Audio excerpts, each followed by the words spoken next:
I am at the LKQ Pick Your Part in Wilmington, LA area, and a friend tipped me off to this a couple of days ago, and I was shocked to see that it exists. But this is a convertible Gen 2 Legend. It's a 91 that looks like an L based on the climate control that's been chopped.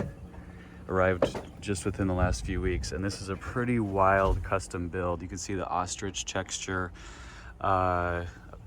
upholstery and materials in here. Obviously very fake wood grain. Used to have somewhat of a stereo system and only 79,000 miles on the chassis. Some interesting stuff about this car is the seat was shortened on either side to accommodate the roof mechanism.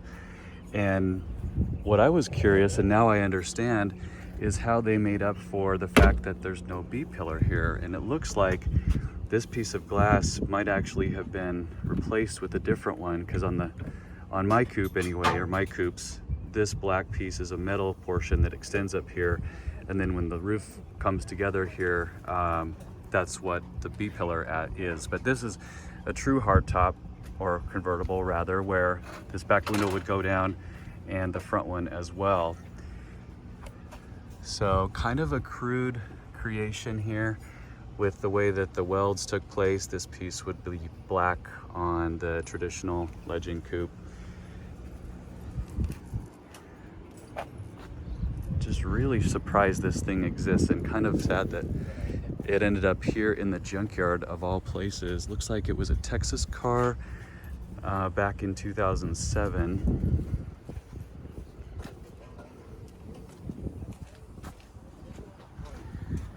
I happened to be in the area for some other events this weekend, and couldn't help but couldn't resist and coming to see this car. Even has a key in the trunk here, and this is a kind of rare exhaust system. This is a Legend specific Remus, which has the logo on the pipes there, as well as the squared off tips, which are really easy to see. Let's see if we can get in the trunk here.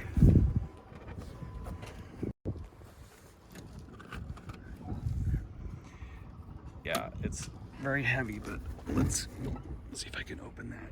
So a lot of reinforcement went on in here. You can see some of the infrastructure for the top mechanism and how that kind of encroaches on the trunk space here. Now obviously somebody put a 94-95 coupe trunk lid on a 91 because it has the third brake light here and a little bit different curvature on the top portion. What a wild car, you know? It's pretty complete too. If there were a chance to rescue this thing at the last minute here before it gets completely parted out.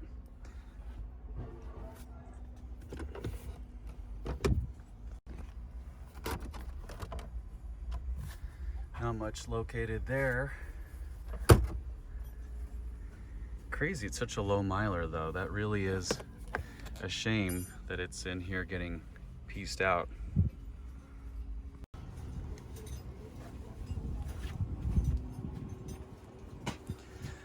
Bumpers down there too. It looks like that may also be a 94-95 bumper.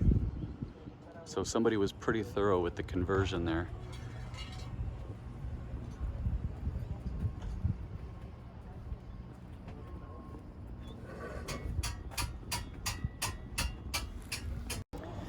Tempted to just grab a part or two off here to say I've had a part from the convertible Legend coupe, but unfortunately I don't think I need anything today, and everything on this car is pretty rough anyway.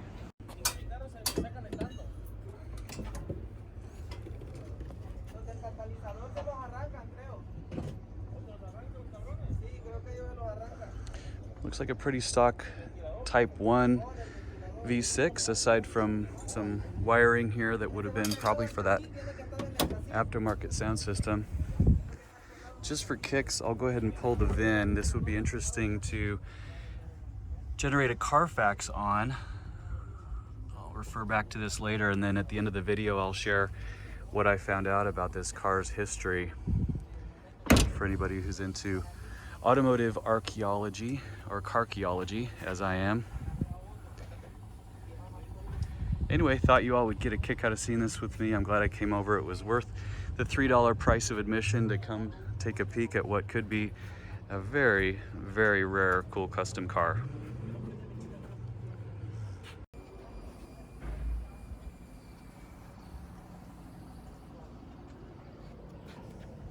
Wow, this is pretty wild. Check out the kind of crude line there on the door. It looks like they ended it just right there on the top of the A-pillar.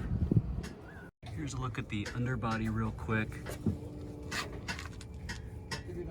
Now this steel beam here was added for chassis rigidity because that's definitely not present on a stock coupe. Otherwise, this probably would have been a pretty wiggly ride.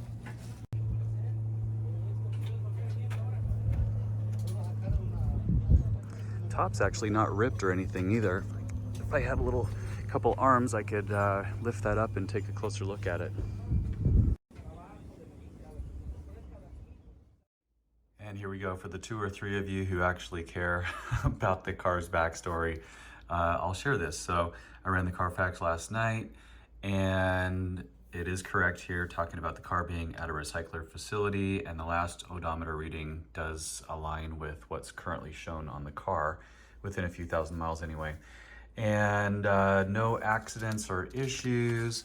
The car actually started life in Illinois. It looks like it spent several years there. Pretty low mileage accrual. It only had 64,000 miles at 10 years old, and then did a lot of sitting after that. So moved to Texas, which we knew from the stickers on the windshield, in 2006 with 76,000 miles. And then there was a new owner reported in June of that year, 2006. And then there's a 17-year gap between 06 and a couple of weeks ago. So I'm curious kind of what the backstory was here. I don't know if somebody maybe had the car in storage with intention of someday fixing it up and lost interest or whatever. And beyond that, how did the car make its way from El Paso to LA? And why was it never titled there? So a lot of unknowns. Super cool car, and I'm sure those of you in the LA area will probably want to scoot over there and grab a few of those good low mileage bits, since it has only under 80,000 miles on it. So hey, thanks for watching, and we'll check you guys next time. You guys, guess where I am?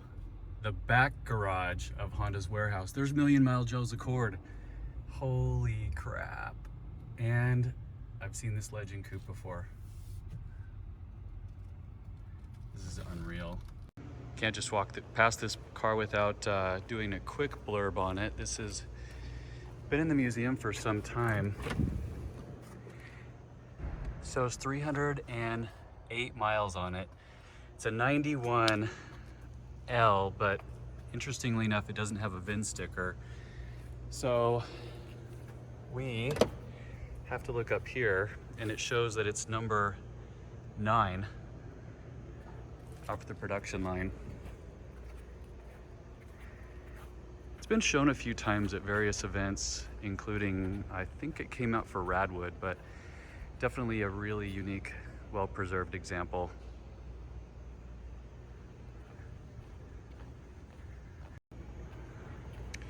And I have to pay tribute to Joe, I think you pronounce it Lo Cicero, rest in peace. 3441 on the odometer, but that's 1,003,000. Joe was a total inspiration for anybody into high mileage cars.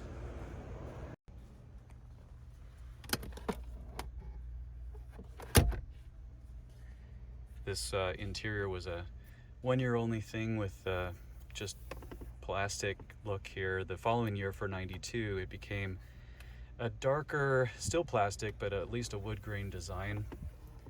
Can't get over how clean everything is with the finishes here though. This is the non-leather wrapped steering wheel because it's an L model, but it's still super nice.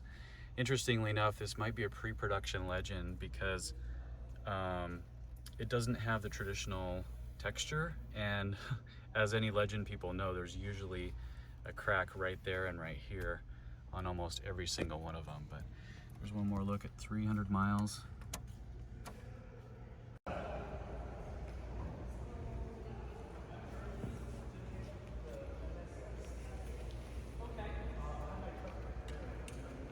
We're saying farewell to this place. It's a little bit nostalgic for me. When I had my Drive to 5 Acura Legend 500,000 mile party, the car was brought in here for a couple of hours while we had a banquet lunch. And now to see it sort of be closed down, and everything is obviously moved to the corporate office lobby, which is a much smaller footprint.